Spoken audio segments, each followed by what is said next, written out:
ಸ ಪದ ಸ ಪದ ಸ ಪದ ಸ ಗಸದ ಗಸದ ಗಸದ ಗಸದ ಗಸದ ರಿ ಗ ಮ ರಿ ಗ ಮ ರಿ ಗ ಮ ರಿ ಗ ಮ ರಿ ಗ ಮ ಪದ ಮ ಪ ಗ ಮ ರಿ ಗ ರಿ ಸ ಯೇಸು की वाणी जीवन ज्योति यीशु की वाणी आत्मा शक्ति यीशु की वाणी जीवन ज्योति यीशु की वाणी आत्मा शक्ति जो इस वाणी पे है चलता अनंत जीवन मुक्ति पाता जो इस वाणी पे है चलता अनंत जीवन मुक्ति पाता यीशु की वाणी जीवन ज्योति यीशु की वाणी आत्मा शक्ति यीशु की वाणी जीवन ज्योति यीशु की वाणी आत्मा शक्ति।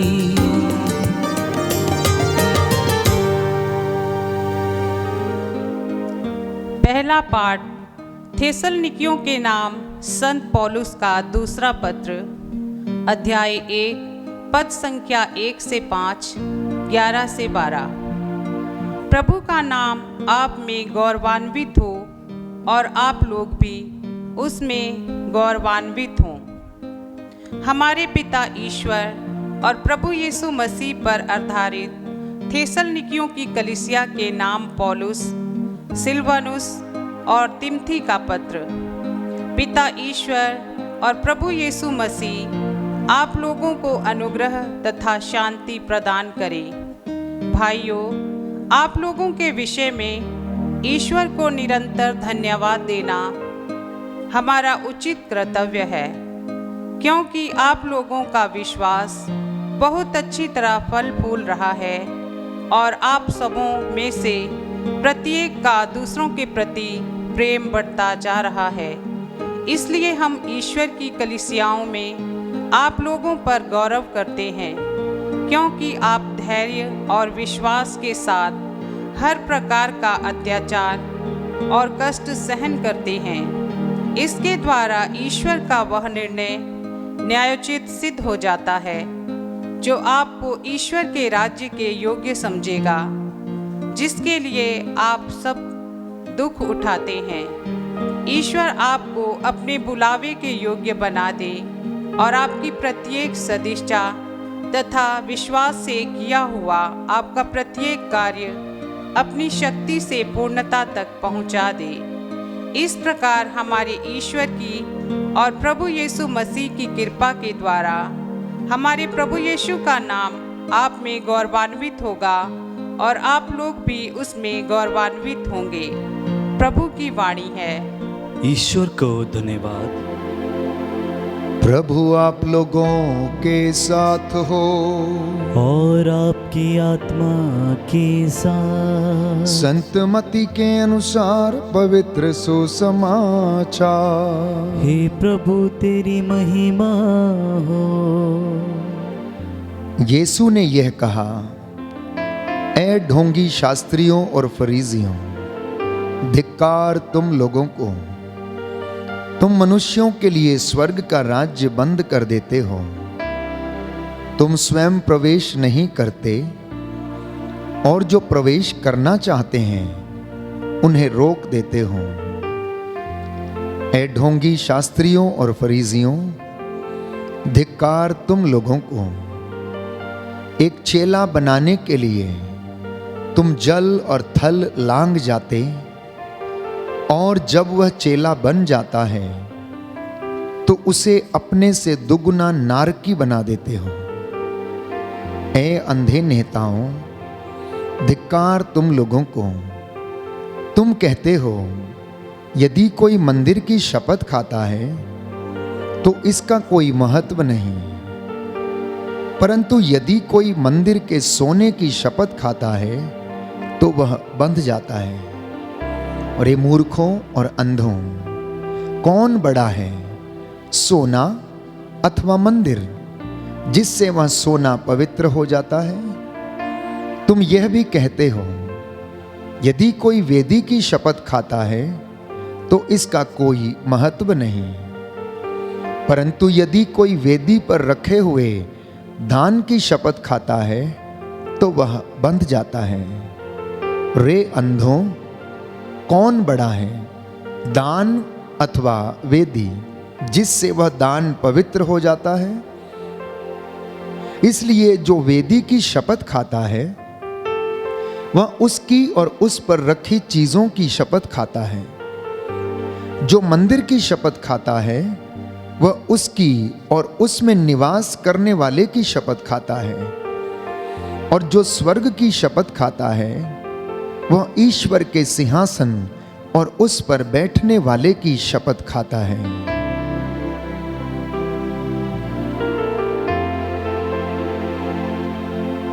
प्रभु का सुसमाचार है। हे क्रिस्त तेरी स्तुति हो। सुसमाचार के शब्द पढ़े और सुने जाने से हमारे विश्वास को दृढ़ता प्रदान करें। आमीन। Hallelujah, hallelujah. यीशु की स्तुति हो, यीशु की स्तुति हो, यीशु को धन्यवाद, यीशु को धन्यवाद, यीशु की आराधना हो, यीशु की आराधना हो, यीशु की महिमा हो, यीशु की महिमा हो, यीशु को धन्यवाद, यीशु को धन्यवाद। हे प्रभु यीशु, हे प्रभु यीशु, आज के वचन के द्वारा आज के वचन के द्वारा मेरा मार्गदर्शन कीजिए। मेरा मार्गदर्शन कीजिए। हे प्रभु यीशु, हे प्रभु यीशु, मैं अपने जीवन में आपके वचनों के द्वारा शांति प्राप्त करूं, चंगाई प्राप्त करूं। Hallelujah, hallelujah, hallelujah, hallelujah. प्रियजनों, प्रभु यीशु ने जब ढोंगी शास्त्रियों और फरीसियों की कामों को देखा, उनके बाह्य आडंबर और दिखावों को देखा, तो उनसे रहा नहीं गया और वे उन्हें धिक्कारने लगे।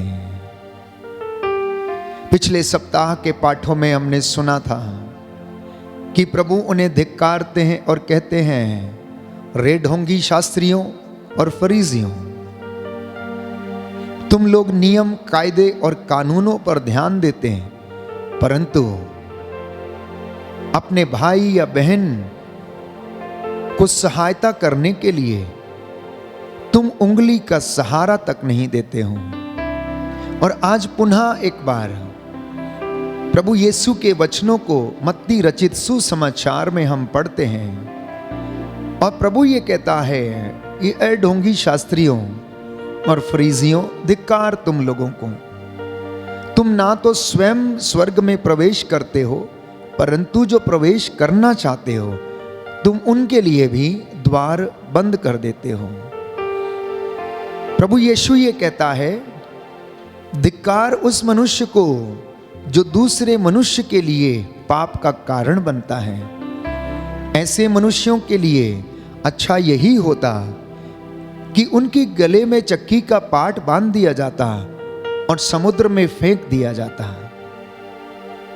आज कुछ ऐसे ही वचन प्रभु यीशु शास्त्रियों और फरीसियों के लिए, जिन्हें नियम, कायदे, कानून अच्छे लगते थे, परंतु वो उन नियमों को अपने जीवन में चरितार्थ करना नहीं चाहते थे।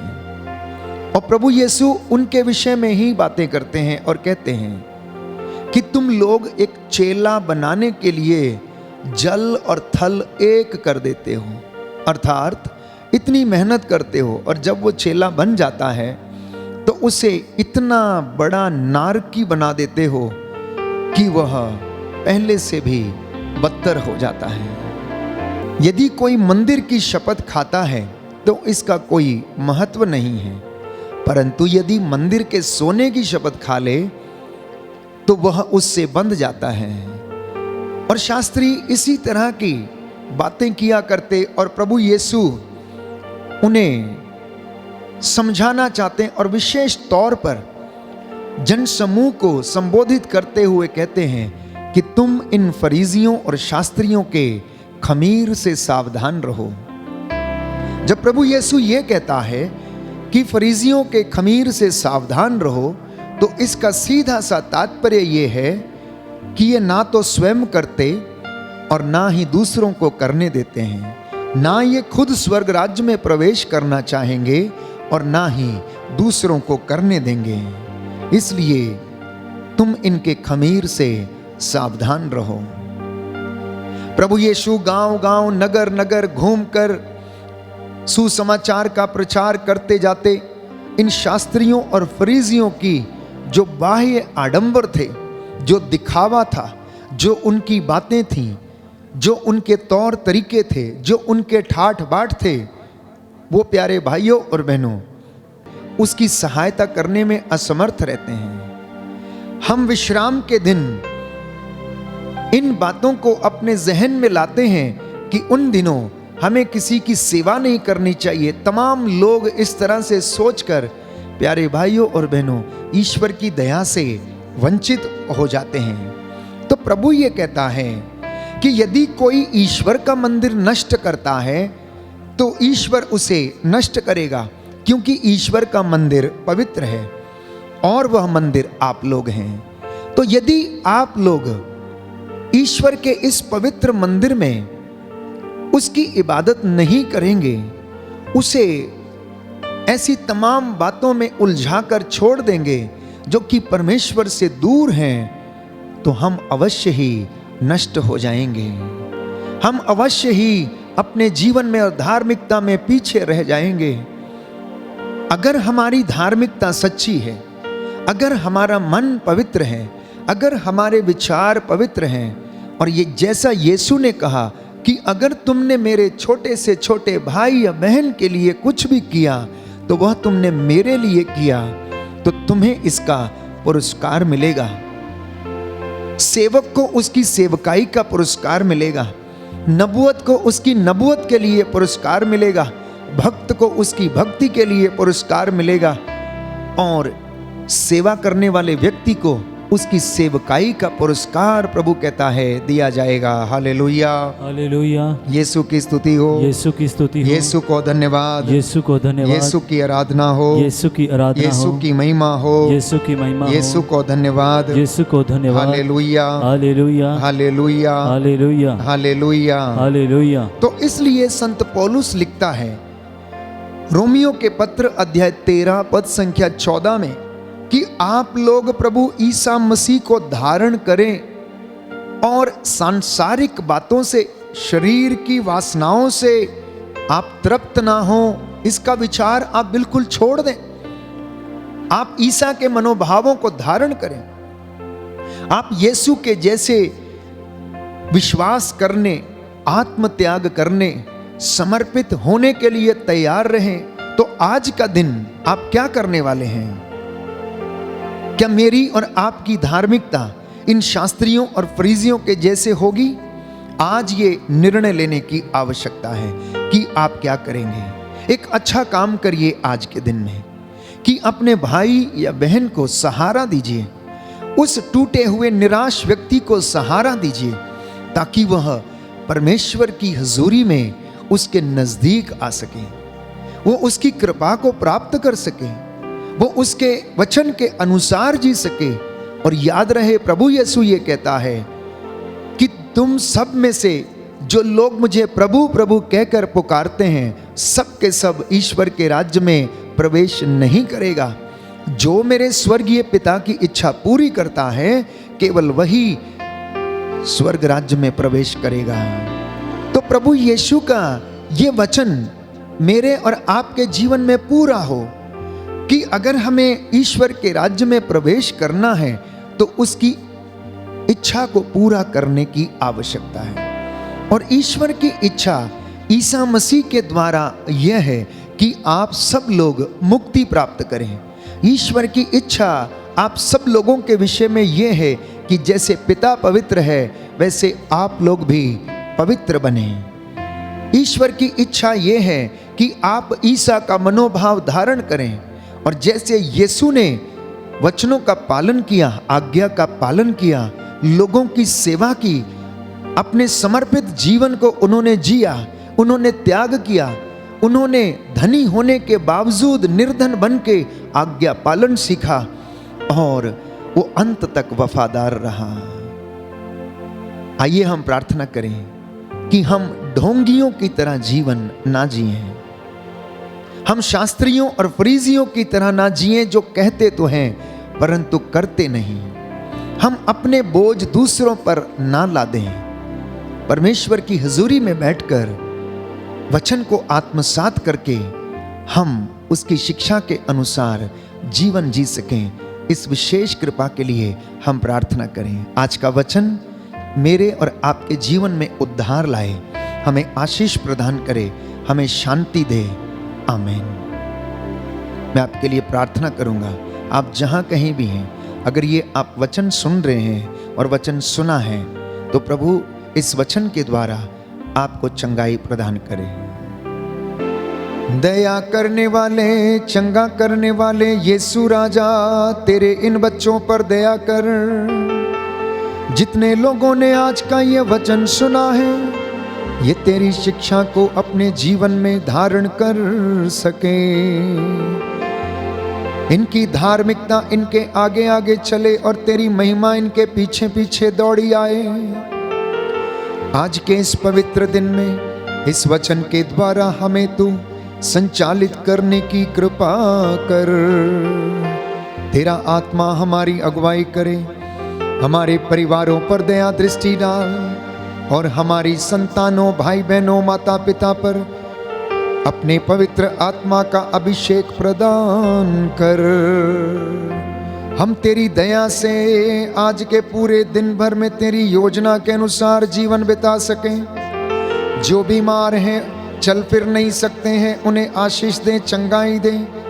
जो निराश हैं उन्हें आशा प्रदान कर।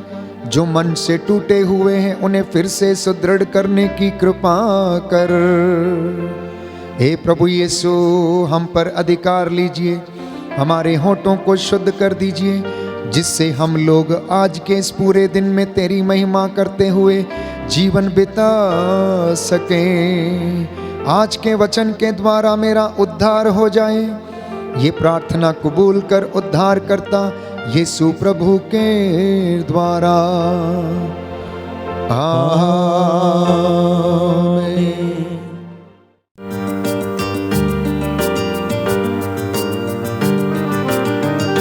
यीशु की वाणी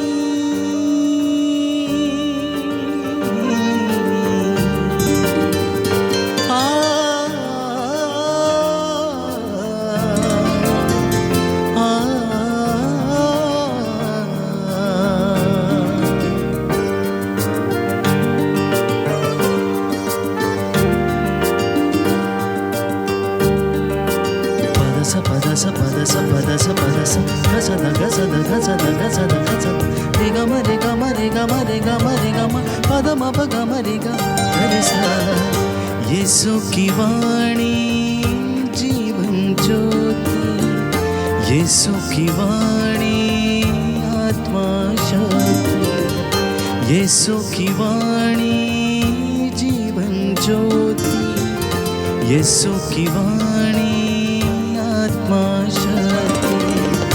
जो इस वाणी पे है चलता, अनंत जीवन मुक्ति पाता। जो इस वाणी पे है चलता, अनंत जीवन मुक्ति पाता। यीशु की वाणी जीवन ज्योति, यीशु की वाणी आत्मा शक्ति, यीशु की वाणी